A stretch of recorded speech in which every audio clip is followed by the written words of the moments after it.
Hello guys, आपके अपने YouTube channel में आप सभी को स्वागत करते हैं पंकज ऑनलाइन क्लास में। तो क्लास 5 का अध्याय 1 संख्याओं का मेला बताने जा रहा हूँ। तो प्रश्न क्या है? सबसे बड़ी संख्या पर वृत्त तथा सबसे छोटी संख्या पर आयत का घेरा बनाएं। तो हम बनाते हैं। तो इसमें सबसे बड़ी संख्या क्या है? इसमें सबसे बड़ी संख्या पर क्या लगाना है? वृत्त का चिन्ह। तो सबसे बड़ी संख्या 97 है, यहाँ पर वृत्त का चिन्ह लगाएंगे। और सबसे छोटी संख्या क्या है? 87। तो यहाँ पर आयत का घेरा बनाना है, डिब्बा बना देना है आयत को। तो 2 नंबर में है 101, 110 और 11 में कौन सबसे बड़ा है? 110 को वृत्त में घेर देना है, वृत्त के अंदर रखेंगे और इसको आयत के अंदर रखेंगे। अगला क्या है? 465, 456 और 645 में कौन बड़ा है? तो 645 बड़ा है। इसको क्या करना है? संख्या बड़ी संख्या में नहीं बड़ा है तो इसको गोला कर देंगे, इसको गोला कर देंगे, गोला के अंदर रखेंगे। और इसमें सबसे छोटा क्या है? 456। तो इसको क्या करना है? आयत में रखना है। अगला क्या है? 709, 790, 907 इसमें सबसे बड़ा कौन है? तो 790 है। तो इसको वृत्त में अंदर रखना है, वृत्त के अंदर। उसके बाद इससे सबसे छोटा कौन है? 709, तो आयत करना है। 24, 44, 42 में कौन बड़ा है? तो 44 बड़ा है, तो वृत्त। सबसे छोटा कौन है? 24, तो आयत के अंदर रखेंगे। तो दूसरा का प्रश्न क्या कहता है? दूसरा का प्रश्न कहता है गिनतारे के अनुसार पूरी संख्या कीजिए। तो गिनतारे के अनुसार पूरी संख्या करना है। तो इकाई और दहाई इस सैकड़ा। तो इकाई के अंक पर गिनतारे कितना है? 1, 2, 3, 4, यहाँ 4 लिखना है। उसके बाद दहाई का अंक पर गिनतारा कितना है? 1, 2, 3, 4, 5, यहाँ पर 5 लिखना है। और सैकड़ा 1, 2, 3, यानी सैकड़ा पर 3 है तो 3 लिखेंगे।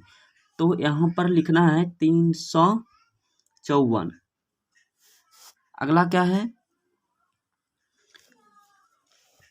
अगला गिनतारा देखते हैं। तो यहाँ पर है इकाई में 1 और दहाई में इकाई 1, 2, 3, 4, 5 और सैकड़ा में 2। तो यहाँ पर इकाई की जगह इकाई लिखना है। इकाई पर यहाँ 1 गिनतारा है तो यहाँ पर 1 लिखना है। और दहाई के अंक पर कितना है? 1, 2, 3, 4, 5। यहाँ दहाई के ऊपर लिखेंगे सामना 5 और इसमें क्या कितना है? 2, तो यहाँ पर 2 लिखेंगे, 251। अगला क्या है? अगला है इकाई। इकाई पर गिनतारा कितना है? 1, 2, 3, 4, 5, 6, 7, 8, 9।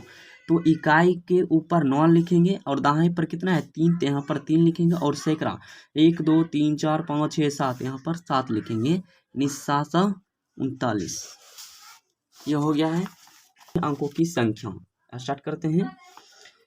तो क्या 4, 6, यहाँ पर 3 होगा, यानी 3, 4, 6, 3, 4, 6, 3 को 3 अंकों की संख्या लिखना है। तो इसको दोहराकर और इसको लिखना है 6 को। फिर 464 लिखते हैं, 466 लिखते हैं, 664 लिखते हैं, 646 लिखते हैं, 644 लिखते हैं। बन गया है। अब इसमें कहता है कि सबसे बड़ी संख्या क्या है? तो इसमें सबसे बड़ी संख्या क्या है? 664 है, यानी यहाँ पर लिखना है। तो सबसे बड़ी संख्या 664 है, यहाँ पर लिख दिए हैं। तो इन संख्याओं को घटते क्रम में लिखिए, यानी अवरोही क्रम में। तो आपको पता है कि घटते क्रम में सबसे पहले बड़ा लिखते हैं। तो इसमें क्या लिखना है? सबसे बड़ा क्या है? सबसे बड़ा ये है, तो 664 लिखेंगे। उसके बाद 646 है, उसके बाद 644 है, उसके बाद क्या है? 466, उसके बाद 400 कितना है? 64, 464 लिखना है। और उसके अंतिम में है 446 लिखना है। तो ये आपको समझ में आ गया है। तो अगला प्रश्न 6 से 3 अंकों की सभी संख्या बनाएं, आप अंकों के दोहरा सकते हैं। तो यह बन गया है। तो अंकों को हम लिख लिए हैं और अंकों का हम दोहरा चुके हैं और इस सबसे बड़ी संख्या इतना है। तो इन संख्याओं को घटते क्रम में लिखे तो घटते क्रम में लिख लिए हैं। देखिए अब मेरा 5 नंबर प्रश्न है, यानी 4 नंबर प्रश्न है कि 7, 9 और 0 से बनने वाली 3 अंकों की सभी संख्या को लिखिए। तो हम लिखते हैं 7, 9 से बनने वाली 3 अंकों की सभी संख्या। तो यहाँ पर हम लिखते हैं तो 70 होगा, उसके बाद क्या है 907 यानी 907, उसके बाद हम लिखते हैं 790, उसके बाद 709 हम लिख लिए हैं। तो अब क्या कहता है, क्या 097 3 अंकों की संख्या है? क्यों नहीं क्यों? तो यहाँ पर क्या करना है दिखाते हैं।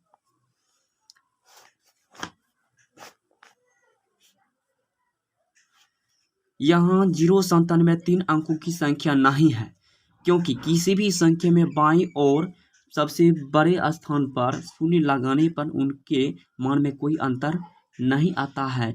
इसे 97 ही पढ़े जाएंगे, तो इसे 97 ही पढ़ा जाएगा।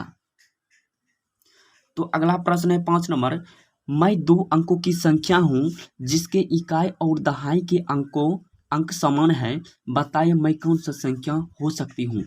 तो आप टेबल में सोचिए कि इकाई और दहाई का टेबल कौन समान होता है।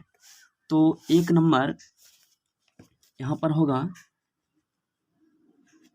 इकाई और दहाई के टेबल कौन समान होता है। तो 11 का पहाड़ा, 11, 11 दूनी 22, 11 तिया 33, 11 चौक 44, 11 पचे 55, 11 छक 66 और 11 सते 77, 11 8 88, 11 नमा 99।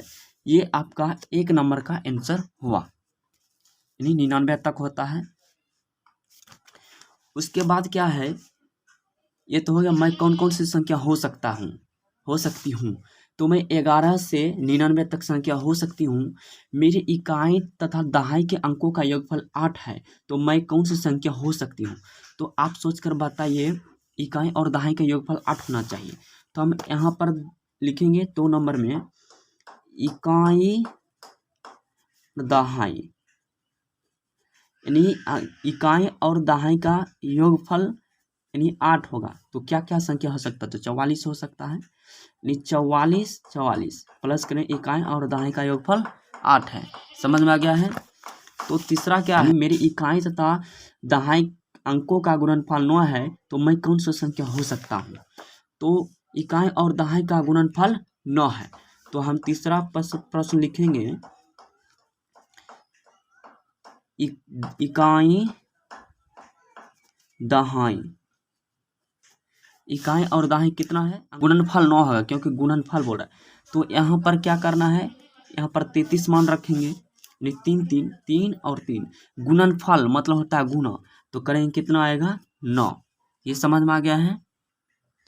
तो अगला प्रश्न क्या है, 6ठा नंबर, मैं 40 से बड़ी और 60 से छोटी संख्या हूँ, मेरे इकाई का अंक दहाई के अंक से दुगुना है, तो बताइए मैं कौन सी संख्या हो सकती हूँ। तो क्या 40 से बड़ी, 6ठा नंबर है 40 से बड़ी, और क्या है 60 से, और क्या है 60 से छोटी संख्या हूँ, 60 से छोटी। तो क्या कहता है, मेरे इकाई का अंक दहाई के अंक से दुगुना है, तो 40 से बड़ी और 60 से छोटी, तो कौन सी संख्या होगा। तो 40 हम लिखेंगे 41, 42, 43, 44, 45, 46, 47, 48, 49, 50, 51, 52, 53, 54, 55, 56, 57, 58, 59, 60। तो कहता है 40 से बड़ी और 60 से छोटा, यानी 40 से बड़ा और 60 से छोटा, यानी ये इसके अंदर में कौन ऐसा संख्या है जो इकाई का अंक दहाई के अंक से दुगुना है। तो कौन ऐसा इसमें संख्या है?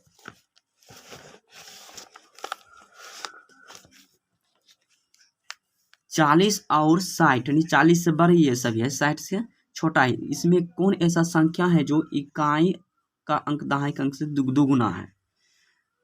कौन संख्या है? तो इसमें होगा 48। इसका सही आंसर होगा यही, क्योंकि इसमें यहाँ पर है इकाई, यानी दहाई का अंक इकाई का अंक दुगुना है। समझ में आ गया है? अगला क्या है? ऐसी संख्या लिखिए जिसके हजार का अंक 8, दहाई का अंक 4 और इकाई का अंक 2। तो ऐसी संख्या क्या लिखना है? ऐसी संख्या लिखिए जिसके हजार का अंक 8। तो यहाँ पर हमको